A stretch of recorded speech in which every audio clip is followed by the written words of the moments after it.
I'm gonna switch our attention here to the bike. And there's plenty of videos out there that show you how to do a fork. I'm not gonna go into super detail on this, but the first thing I'm gonna do is take off my brake. Just gonna let my brake hose just kind of hang there. Be careful if you're doing this on the floor, or just make sure you're being mindful of your cables, regardless if you're using hydraulic or cable hoses, lines, whatever. You don't want to kink anything, especially if you're doing hydraulics. If you get a kink in your line, your brakes will not work. Don't ask me how I know. So I'm going to take that and I'm going to, gently as possible, I've gotten better about this over the years, lift off the bars. I'm going to come over top, and there goes my brake hardware. I'm just going to kind of set it there, okay? Take my spacers out, pop this guy through, and hold the top cap so everything doesn't come flying out. Keep in mind, if you're buying this stuff, you need more parts. I'm gonna need a crown race. That's fine, I can take it from the existing, they come off easy. You're gonna need a star nut, that was not included here. So not a huge deal. I do have star nuts on hand. I have one right here. So to get this in, we're gonna have to use a little bit of force, but we're not gonna put it in yet. I want to determine where I want to cut this for a good length. So what I'm going to do first is I'm going to transfer the old crown race from this fork, if I can. Gotta get yourself a little something to kind of get it going, but once you get past the taper part, it's pretty easy. Just like that. I'm gonna put the old fork to the side. I'm gonna clean this off.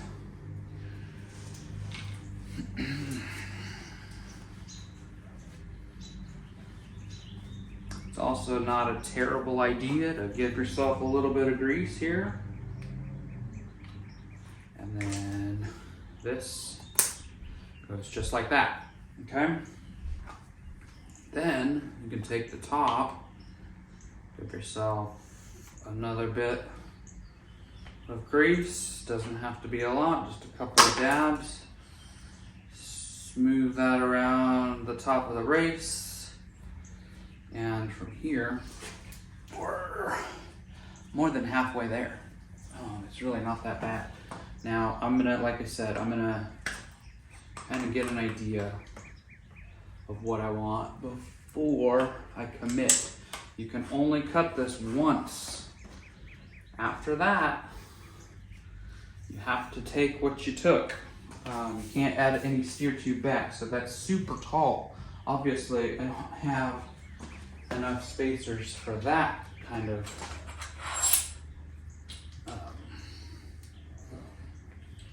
bit, but I am going to add a couple. I'm going to do a gold and a black, just like that, because that's what I have. And then I'm probably going to do, let's see what that kind of looks like. The problem is, I got to bring this down so I can get my cables.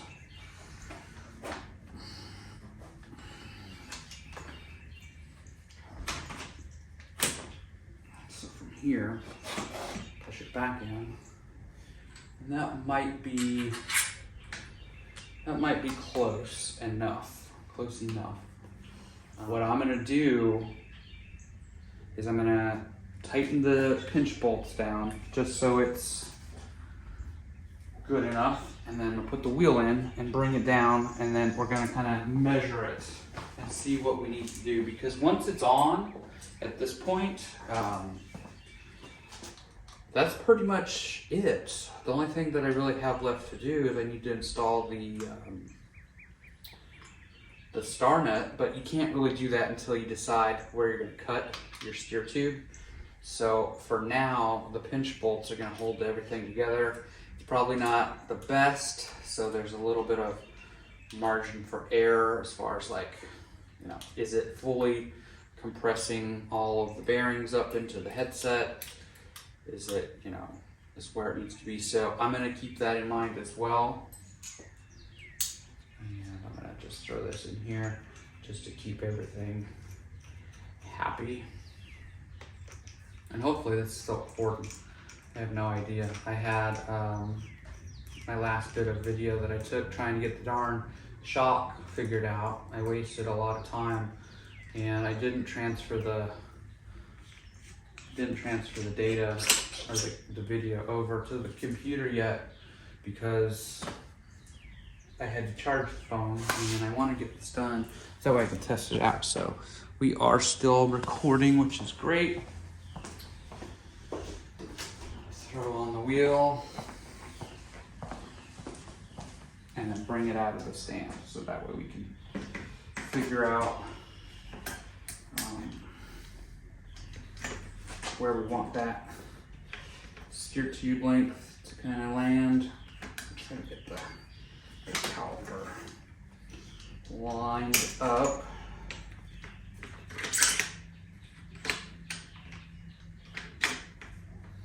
Okay, so now we got a full front and rear through axle Ozark Trail FS.2 Slalom. I do need to tighten this a bit. I'm not gonna overdo it. Just enough so we can pull it down and see what we're working with. So it does have a sizing chart for air based on rider weight. I'm between 140 and 160, so it's calling for 75 to 85 PSI.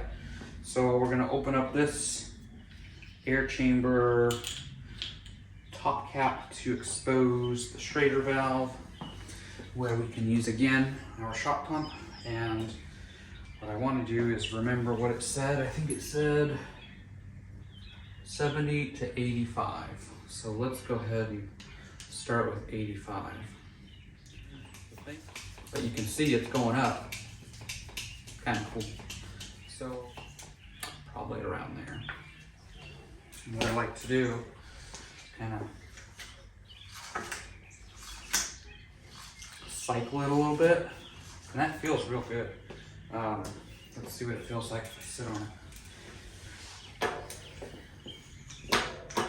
Yeah, it feels a lot better than that other fork. It's actually, you know, moving a little bit versus that one. I think there's something wrong with it. There's always been something wrong with it, but I think it's really starting to go.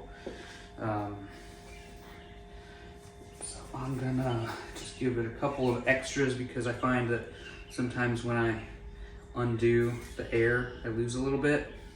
Probably not a lot, but it's enough to where it might make a difference. And we can always add more later if we need to. But with that, I'm gonna, now that the fork has kind of risen up a little bit there, you can kind of get an idea. It doesn't feel super heavy, but it's definitely still heavy. I think the biggest weight is gonna be the rear. The drivetrain, that cues and that cassette is probably pretty much the remaining heaviest part. Obviously I did a front wheel. It's a little bit lighter in the front, I guess. The back is still super, super hefty. So I'm gonna figure this out. Obviously don't ride like this because take a core sample. Make sure that this is open. So that is locked out. There's still a little bit of play. That's open.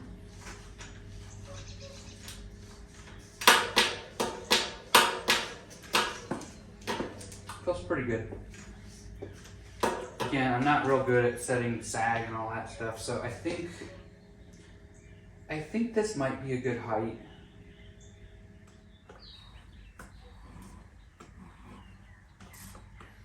And just hope and pray to God that I didn't cut too much. It can happen. Try to get rid of any burring. And now, carefully, get back off, and I'm gonna start doing the star net. You take a special tool, the star net setter tool. It's a 2-piece thing.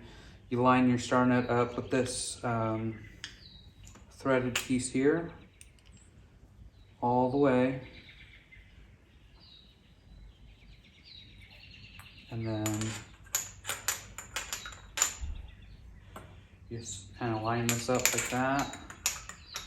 This piece should come through just like that.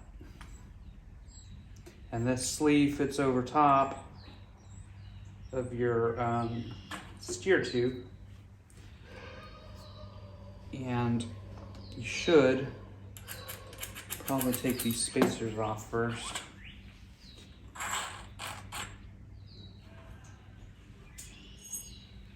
And this is probably not the best way to do this. I want to get this done. I'm tired of it already. So I'm gonna give it some taps.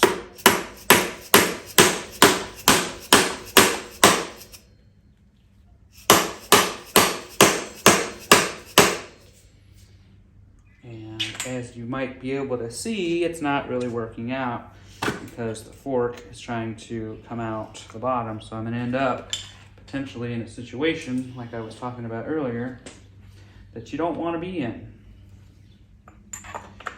You don't want your brakes to bend.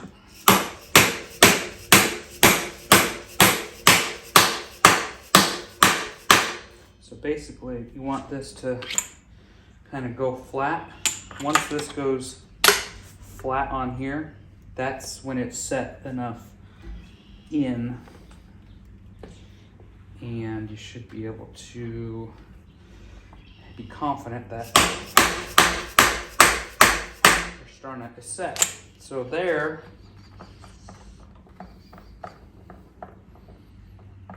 from there you can unscrew, use the larger ones down below, slide them over.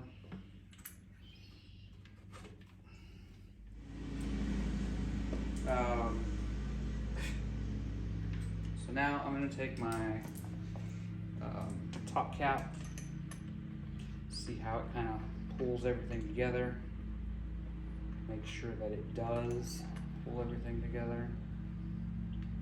And you don't want it to be super tight. You want some ability to rotate your bars, and the wheel wants to turn freely. But you also want to make sure everything's being pulled in appropriately. Anyway, now I can take my caliper off all the way and feed it the right way through the front here. And I know my angles aren't the best, I'm sorry. I'm only one guy, I only have 2 hands and 1 camera. And it's not even a camera, it's just my phone. So, with that, I do appreciate you guys, hanging out, watching the videos, commenting, subscribing, all those things that you guys do. Really do appreciate it. That's gonna about wrap this up. I'm pretty much done here. I gotta put the little air cap back on and then clean up my mess. And this front, look, it's losing air somewhere. Same issue that I kind of had with the back. So I'm gonna have to come back and revisit the front here. It's getting a little soft, but I can give it kind of a test. And I need to tighten up that cap because at least I think so.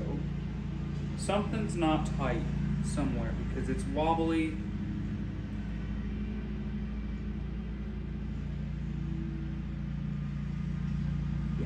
The headset is loose. So I still gotta I gotta do some more compression on that top cap there to get it where it needs to be. But that's pretty much it. The bike feels pretty good. Feels a lot more squishier than it did before. So with that, I'm gonna leave you with that. I'm gonna maybe come back, have some final thoughts or whatever. I gotta go eat. Dinner is ready, but I'll come back, clean up, show you the final product after I get it all cleaned up and tightened down. Give you your final thoughts and closeouts. But the Rochshox Judy Silver, whatever. This is the tapered Boost edition.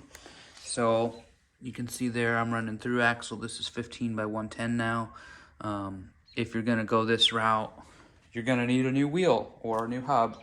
If you're into lacing wheels and stuff like that, then that might be a fun project for you. But kind of stops. The rear still needs a little bit of work. I'm not sure if it's too much air in the tire or if it's still this linkage is kind of tight. I know I showed it on the video when I took that other shock out. It kind of stayed there, right? There wasn't much move. It wasn't freely dropping like you would expect. So maybe I revisit some of the hardware here, make sure it's, you know, not overly tight. Maybe take the wheel out, just give it some work, try to break it in a little bit, but maybe the best course of action is just over time riding it and breaking it in that way. So let's see what we got. Probably can't tell, but it definitely feels better both in the front and the back. This actually feels really nice. I'm more up, so I may leave it like this. We'll see after the trail, you know, what happens. But for now, it feels pretty good. It does have a lockout. It still has a little bit of give, but I don't hardly ever use a lockout, so it doesn't really matter. There is rebound adjustment at the bottom. I haven't messed with that yet. I'll probably just leave it as is and play with it a little bit here and there, but I'm gonna ride it and kind of see how it feels.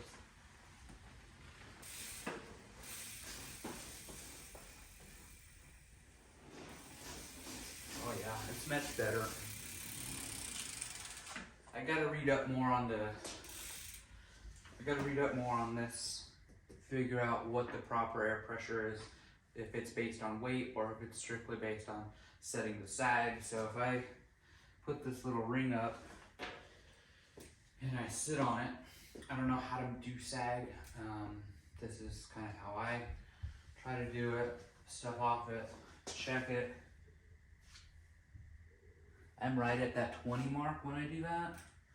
So I don't know, I'll have to look it up. It's been a while since I set up a rear suspension. But it feels all right. It feels a lot better, definitely. So I think that's gonna be it for this one. I don't know how I'm gonna divvy up the footage, but that'll be it.